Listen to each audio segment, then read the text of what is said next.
Capítulo 3.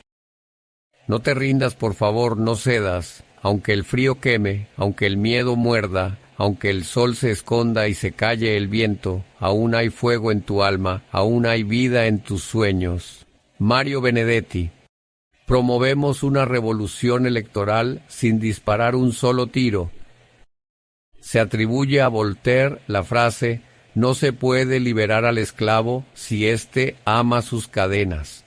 Parece insólito que un ser humano soporte, sin rebelarse, una condición semejante a la de los esclavos, cuando una persona inteligente hará todo lo que le sea posible, incluso entregar su propia vida para ganar mayores grados de libertad. Pero cuando los seres humanos permiten que otros los adoctrinen, pierden la capacidad para percibir la magnitud de las injusticias que se cometen en su contra, así como la capacidad para cambiar sus puntos de vista, convencidos de que no hay nada que hacer. Cerca de la mitad de los 40 millones de colombianos aptos para votar no ejercen su derecho, viviendo en una especie de letargo en el cual, como en un suave vaivén, la patria va precipitándose hacia el fondo de la corrupción y los desgobiernos, sin que muevan un dedo para detener esta trayectoria contraria a los intereses de los gobernados.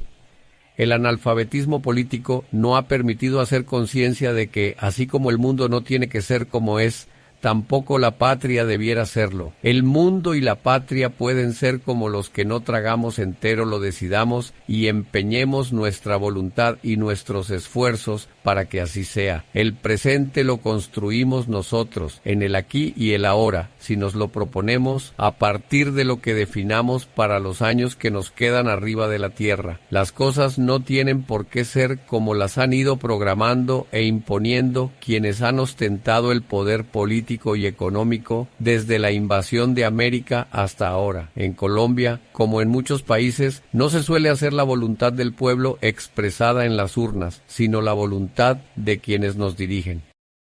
Por usted, por su familia, por los que aún no han nacido, es hora de despertar y tomar conciencia de que podemos mejorar nuestra situación actual.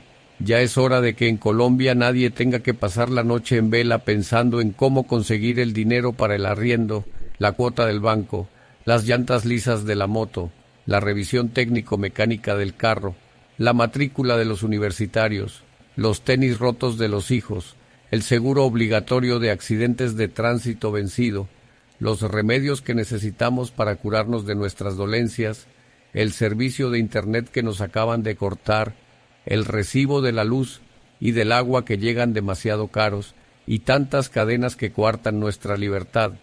Se invita a cada colombiano desde su posibilidad a contribuir en la generación de conciencia para que estudiantes, campesinos, obreros, taxistas, profesionales, comerciantes, artistas, maestros, emprendedores y todos los que tengan el mérito de su reconocimiento social se atrevan a postularse y logren su elección a cargos de poder con el voto de opinión, cerrando el paso al voto que se da a cambio de alguna dádiva.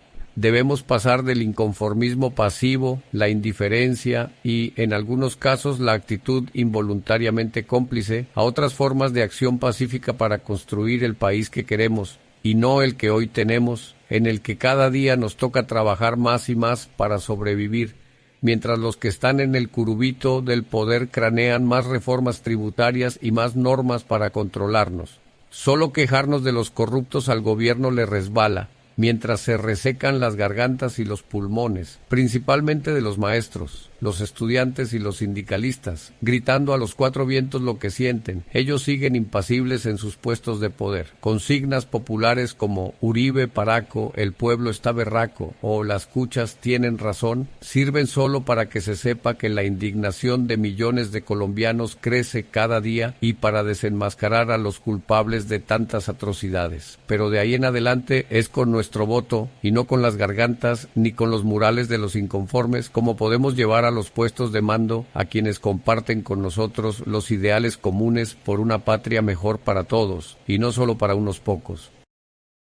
No se quede en casa el día de las elecciones. Salga a ejercer su derecho para contribuir a conquistar lo que sueña para usted y su familia. Ayúdenos con su voto para que no permanezcan más años en el Congreso ni en los diversos niveles del Poder Ejecutivo quienes han demostrado que solo traen ruina y desgracias para nuestro terruño, nuestro departamento y nuestra patria quebrantada. Súmese con su voto para adelantar una gran limpieza política, reemplazando a quienes ya demostraron su desinterés por el pueblo llano. Ayudar a crear y potenciar este propósito colectivo representa un primer paso hacia la salvación nacional, en el propósito de avanzar hacia una vida mucho más gratificante, que no sea solo trabaje y trabaje. Si no empezamos cuanto antes, estamos aplazando lo que hemos debido hacer desde hace tiempo y no nos habíamos atrevido. Convocamos a ayudar a pensar en el éxito de esta empresa nacional para que con la energía que emane de los pensamientos comunes de todos los que queremos un nuevo país, se logre hacer una tangible realidad lo que anhelamos, al influir sobre el ambiente para que se sienta en lo profundo del ser de cada uno de los gobernados que este milagro sí es posible,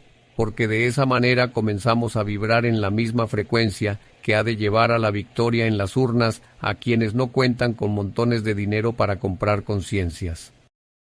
Todo lo que existe en el mundo se crea dos veces, primero como una idea en la mente de alguien y luego en la realidad a partir del desarrollo de ese pensamiento primario.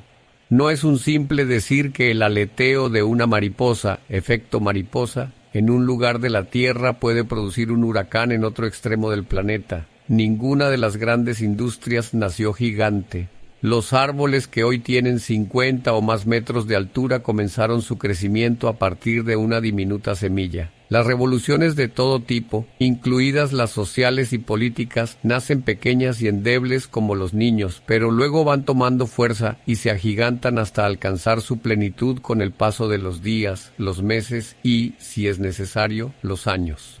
Lo que parece ser una simple idea ensoñadora hoy, mañana será una gigantesca voz que se levanta para gritar por todos los que callan que queremos una nueva patria.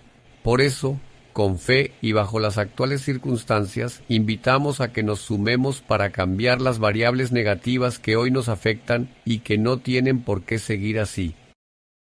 Colombia requiere con urgencia la renovación de su dirigencia política como una respuesta al dolor que sienten millones de seres humanos con dificultades económicas y padeciendo injusticias sociales frente a una élite que se apoderó de las instituciones públicas y es dueña de los medios de producción privados. Una élite indiferente y empeñada en cada vez más meterle la mano al bolsillo a la gente y sacrificar al pueblo colombiano para satisfacer sus propios egoísmos. Como la bola de nieve que inicia su movimiento con un pequeño e inadvertido tamaño, pero que a lo largo de su recorrido va recogiendo diminutas capas de agua condensada que le dan diámetro, fuerza y velocidad hasta convertirse en una gigantesca e incontenible masa capaz de rebasar cualquier barrera que se le atraviese. En esta oportunidad invitamos a que el inconformismo se traduzca en esos votos que nos faltan para superar políticamente a quienes han sido los amos electorales en Colombia. De la misma manera, este sueño, tantos años contenido, de devolver al pueblo la soberanía que le ha sido usurpada por las élites, con su decidido apoyo cada día ganará más y más adeptos, convirtiéndose en una gran fuerza político-electoral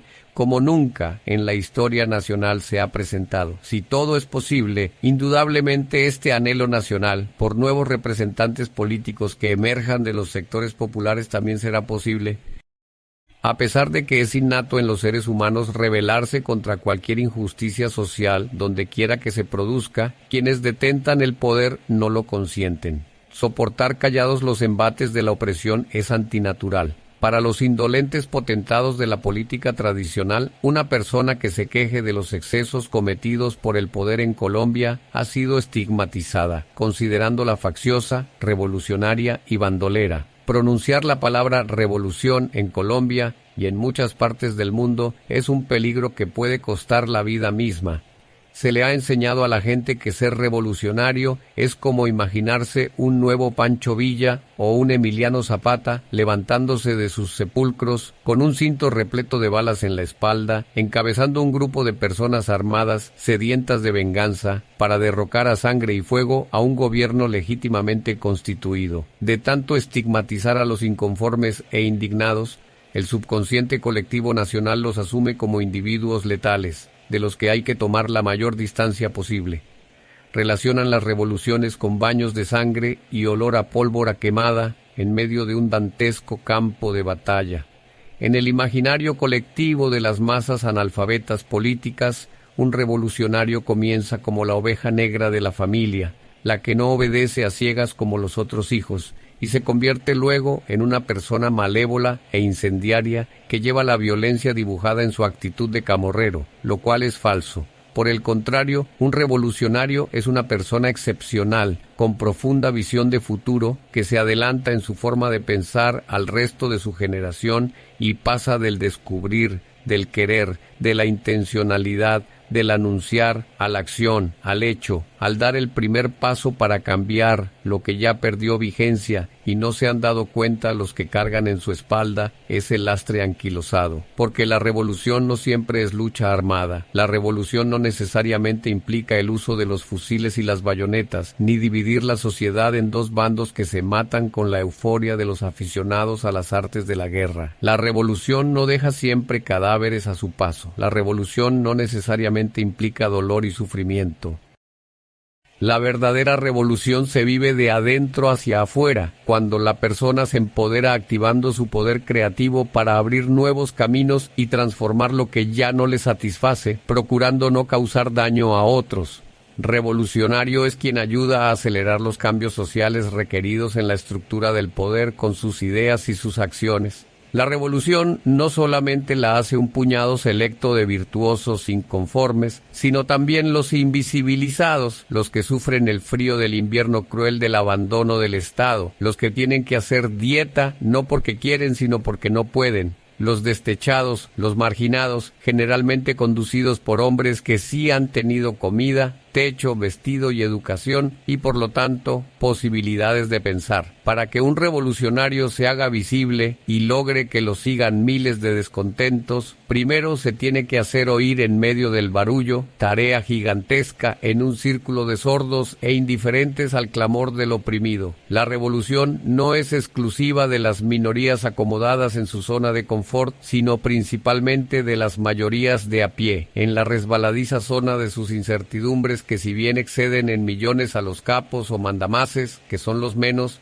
estos últimos gozan del poder. Indudablemente es una revolución más desorganizada, dispersa y con millones de personas susceptibles de ser cautivadas como a los niños con un paquete de dulces a la salida de una escuela. Estigmatizar a los revolucionarios es una falsa creencia que las élites gobernantes promueven para tildar de comunistas, socialistas, vándalos, terroristas y criminales a quienes promueven cualquier acto que vaya en contra de su perpetuación en el poder político y económico. La palabra revolución, del latín revolutio, significa acción y efecto de dar vuelta de un lado a otro, y eso es lo que buscamos.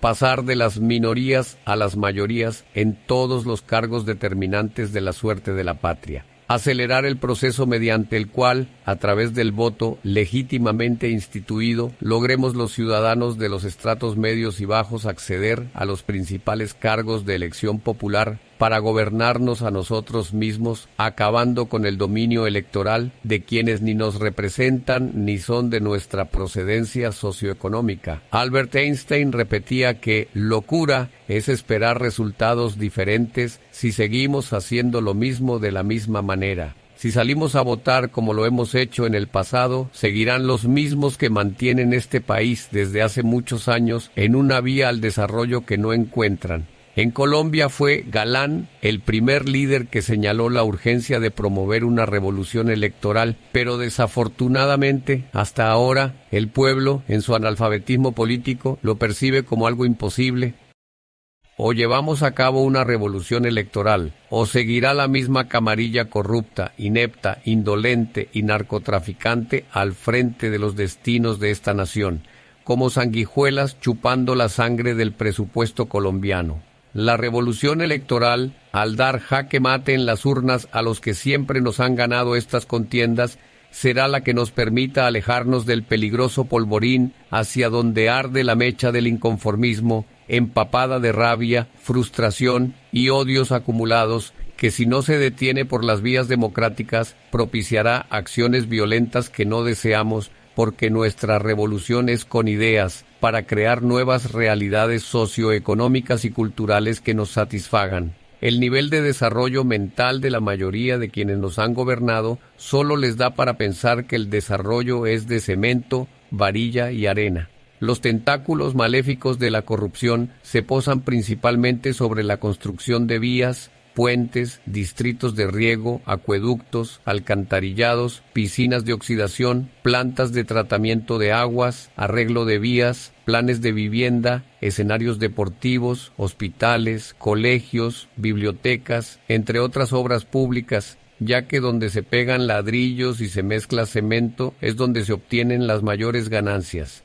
Algunas de estas obras constituyen cementerios de elefantes blancos, porque las contrataron en el papel y nunca se movió una palada de tierra. O si comenzaron a ejecutar las obras, estas quedaron inconclusas, son de mala calidad o simplemente no funcionan. La corrupción administrativa también desciende del nivel nacional al departamental y municipal. En algunos de los 1.123 municipios que tiene Colombia se encuentran calles que aparecen pavimentadas en los archivos de la contratación, pero no han recibido un solo metro cuadrado de asfalto o cemento rígido. Acueductos veredales fantasmas por los que se cobraron significativas sumas de dinero, pero no conducen una gota de agua. Puentes interveredales que solo fueron una ilusión para los campesinos que exponen la vida cada vez que cruzan la corriente de un caño o una quebrada, pero sí se cobraron. Vías rurales a las que se les hace mantenimiento en el papel y en las tesorerías de los entes oficiales. Programas sociales en los que se invierten millones de pesos sin que presten algún beneficio significativo a las comunidades, entre muchas otras formas de robar desde los cargos públicos. Si se escarba un poco en el basurero de los escándalos nacionales del saqueo a nuestros recursos, se van a encontrar muchos más casos que nos dan el aliciente para salir a votar con el propósito de enterrar políticamente a esta casta que en contubernio con las mafias ha tejido una red de corrupción que les permite actuar con total impunidad. Han permeado las principales instituciones y utilizan el soborno, la intimidación y la violencia para comprar jueces y obtener fallos a su medida, entre otras formas de imponerse sobre el resto de la sociedad. Es tal vez en el financiamiento de las campañas políticas donde desafortunadamente se encuentra el mayor cráter del fenómeno de la corrupción. Fernando Botero Sea, exdirector de la campaña electoral de Ernesto Samper Pizano, ha sido uno de los pocos chivos expiatorios que mostraron los encargados de combatir la corrupción, al acusarlo de enriquecimiento ilícito por cuenta de dineros recibidos de las mafias del narcotráfico. Sin embargo, su jefe gobernó al país como si nada. Hace carrera la idea de que los mandos medios pueden ir a prisión, pero los capos y cerebros de la corrupción son intocables. Es de dominio público que para ganarse un contrato estatal es impajaritable pagar un porcentaje del valor total a quien lo asigna. Esa práctica de colocar peajes en cada oficina por donde se revisan y se le ponen chulitos a los contratos, previo el pago a cada jefe de dependencia en la cadena de la burocracia, desciende del nivel central, pasa por los institutos descentralizados, las gobernaciones y llega a los municipios. Los ciudadanos ven cómo llegan en avión a sus pueblos y ciudades los caballeros del maletín, quienes piden un taxi hasta las secretarías de Hacienda, donde los están esperando, firman unos documentos, se dirigen al banco respectivo, consignan y se marchan por donde vinieron sin que a la localidad le quede un solo peso circulando para reactivar la economía. Todo ese dinero va directo al sitio donde viven y tienen la sede principal de sus negocios. A la cleptomanía de estos ciudadanos no ejemplares, cuyos nombres una vez se despiden de la vida dejando a sus descendientes en su reemplazo, se bautizan en avenidas, parques nacionales, escuelas y hospitales, se suma la forma violenta con la que, como gatos patas arriba, se defienden sin ningún escrúpulo frente a quienes les reclaman. Colombia, de por sí, ha sido un país violento desde la invasión de los españoles, pero ese comportamiento se extendió y profundizó con la multiplicación de mafiosos en los niveles jerárquicos donde se toman las decisiones más importantes para todo el país. Se alzan voces para denunciar que, desde hace varios años, existe un promedio de 15 estructuras ilegales armadas al servicio de los narcotraficantes que operan en el territorio nacional bajo la sospechosa complacencia de algunos miembros del ejército y la policía, algunos políticos, algunos banqueros que les ayudan a lavar el dinero sucio y algunos grandes empresarios, entre otros. Una mirada a las disidencias de las Fuerzas Armadas Revolucionarias de Colombia muestra que son grupos que viven de las contribuciones obligatorias de los ganaderos y de quienes siembran y trafican con la coca. Estos hombres y mujeres se pelean los territorios donde la presencia del Estado no llega y defienden lo conquistado de otras disidencias y de otros grupos guerrilleros o paramilitares a punta de bala. Argumentan que están en esos sitios contribuyendo al bienestar de los campesinos, lo cual no es cierto. La política antinarcóticos, en la práctica, se dedica a perseguir a los campesinos que, más por necesidad que por otro motivo, cultivan la coca, pero no se encarga de los verdaderos dueños del negocio. Los narcotraficantes, con su inmensa capacidad de corrupción e infiltración en los círculos políticos, económicos y sociales desde hace varios años, sin que los gobernantes de turno se dieran cuenta, extienden sus tentáculos como pulpos por las diferentes dependencias y organismos del Estado, haciendo y deshaciendo sin que nadie diga nada o tome acciones en su contra. Suele suceder en Colombia que ciertos altos funcionarios del Estado, como los albinos frente a los rayos del sol del mediodía, no alcanzan a ver lo que sucede a su alrededor en cuestiones de drogas prohibidas. Como los que sufren de sordera, tampoco suelen escuchar las pocas voces que se atreven a denunciar estos hechos. Los máximos logros de las autoridades se centran en mostrar la captura de pequeños expendedores de marihuana, mientras los poderosos capos de la cocaína son invisibles para las autoridades y la justicia. Estamos plenamente convencidos de que una nueva dirigencia política, hija del pueblo, sí se comprometerá a acabar con esta farsa que aparenta combatir el narcotráfico, pero logra muy poco y más bien se hace la de la vista gorda frente al aumento poblacional de los consumidores habituales, como si ellos también formaran parte del negocio.